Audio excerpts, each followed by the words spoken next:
जय हिंद दोस्तों, मैं आपका वेलकम करता हूं ओनली टारगेट एग्जाम पर। आज हम जानेंगे विश्व के कुछ इंपॉर्टेंट ज्योग्राफिकल फैक्ट के बारे में जो एग्जाम में बार बार रिपीट होते रहते हैं।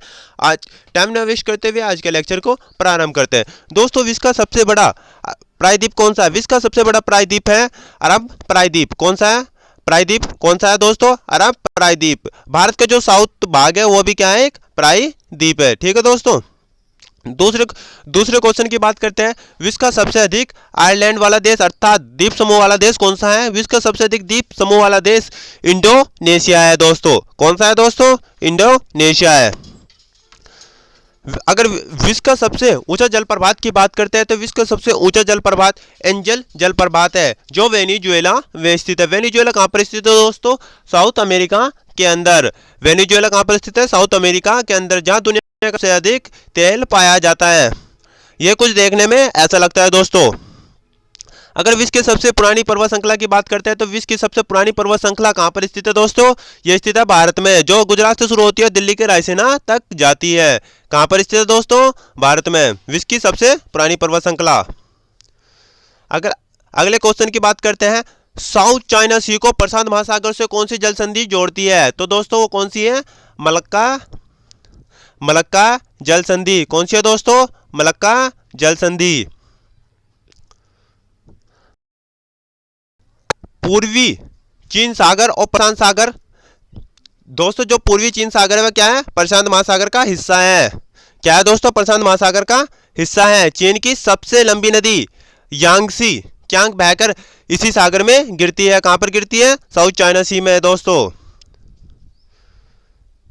अगर बात करते हैं भूमध्य सागर को अटलांटिक महासागर से कौन जोड़ता है दोस्तों? भूमध्य सागर को अटलांटिक महासागर से कौन जोड़ता है? ये दोस्तों भूमध्य सागर अथवा मेडिटेरियन ओशियन। ये रखो अटलांटिक ओशियन। ये जो स्टेट ऑफ जिब्राल्टर है ये क्या कर रही है ना? पृथक, अर्थात ये क्या करती है ना? यूरोप से एशिया को भी, वो यूरोप को और अफ्रीका को भी पृथक करती है दोस्तों ये। अगले फैक्ट के बारे में बात करते हैं। लाल सागर अफ्रीका और एशिया के बीच स्थित है। कहां पर है दोस्तों? अफ्रीका और एशिया के बीच स्थित है। आप मैप में देख सकते हो अच्छे से। ये रहा दोस्तों रेड सी। ये क्या कर रहा है? गल्फ ऑफ एडन के माध्यम से अरेबियन सी से जोड़ रहा है दोस्तों। ये रही gulf of Aden. Gulf of Aden क्या कर रही है? गल्फ ऑफ एडन क्या कर रही है? एशिया को क्या कर रही है? ये अफ्रीका से पृथक कर रही है दोस्तों। अगर बेरिंग सागर की बात करते हैं तो सबसे जो नॉर्थ अमेरिका है, नॉर्थ अमेरिका को रशिया से कौन पृथक करता है? तो वह है बेरिंग स्टेट। आप देख सकते हो। तो ये कौन सी है? Bering Strait. इसके नीचे ही क्या है? बेरिंग सी दोस्तों। ये रहा बेरिंग सी। ठीक है दोस्तों।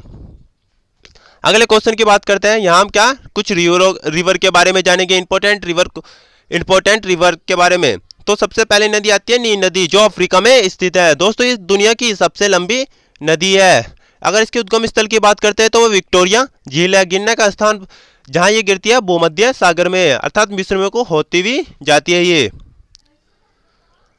नील नदी की और इंपॉर्टेंट फैक्ट के बारे में जानते हैं तो दो नदियों से मिलकर बनी हुई है ये। एक तो व्हाइट नील है, एक ब्लू नील है। इसे मिस्र का वरदान भी कहा जाता है, अर्थात इसमें मिस्र की सभ्यता इसके किनारे ही विकसित हुई थी। मिस्र की भाषा नील में से क्या कहा जाता है? एतेरू कहा जाता है, या जिसका अर्थ होता है महानदी। इथोपिया क्या कर रहा है इस पे दोस्तों? ग्रैंड रेनेसा डैम बना रहा है। कौन सा? जो सूडान और मिस्र इसका विरोध कर रहे हैं। दूसरी नदी की बात करते हैं, अफ्रीका की कोंगो नदी। ये कहाँ स्थित है दोस्तों? अफ्रीका की ही दूसरी नदी है कोंगो नदी, जो कहाँ स्थित है? अफ्रीका में। जिसकी लंबाई कितनी है? 4371 किलोमीटर। उद्गम स्थल लुआल्सा पर्वत से निकलती है और कहाँ गिरती है ये? अटलांटिक महासागर में दोस्तों। अटलांटिक महासागर में। अगर इसके कुछ इंपॉर्टेंट फैक्ट के बारे में बात करते हैं तो कोंगो नदी को क्या कहते हैं हम? जायरे नदी भी कहते हैं। नील नदी के बाद ये अफ्रीका की दूसरी सबसे बड़ी नदी है। कोंगो नदी साउथ अमेरिका की अमेजन के बाद दूसरी सबसे अधिक जल प्रवाह ले जाने वाली नदी अर्थात साउथ अमेरिका की जो अमेजन नदी है वो दुनिया की सबसे अधिक पानी ले जाने वाली नदी है। उसके बाद अगर सबसे अधिक पानी कौन ले जाती है? कांगो नदी। क्यों ले जाती है दोस्तों? क्योंकि यो इक्वेटर को 2 बार काटती, इक्वेटर के आसपास ही है ये। ऐसी अमेजन नदी है, अमेजन नदी भी इक्वेटर के आसपास ही है। अगर लिम्पो नदी की बात करते हैं तो क्या बार काटती है दोस्तों? मकर रेखा को 2 बार काटती है। कितनी बार काटती है? 2 बार। अगर माही नदी की बात करते हैं तो ये क्या करती है? कर्क रेखा को 2 बार काटती है, जो भारत में ही स्थित है। अफ्रीका अगर इक्वेटर की बात करते हैं, इक्वेटर को कौन काटता है 2 बार? इक्वेटर को काटती है कांगो नदी 2 बार। अफ्रीका को यूरोप से कौन पृथक करती है? कौन सी स्टेट है जो पृथक करती है? उसका नाम है state of Gibraltar, state of Gibraltar. ठीक है दोस्तों, विश्व का सबसे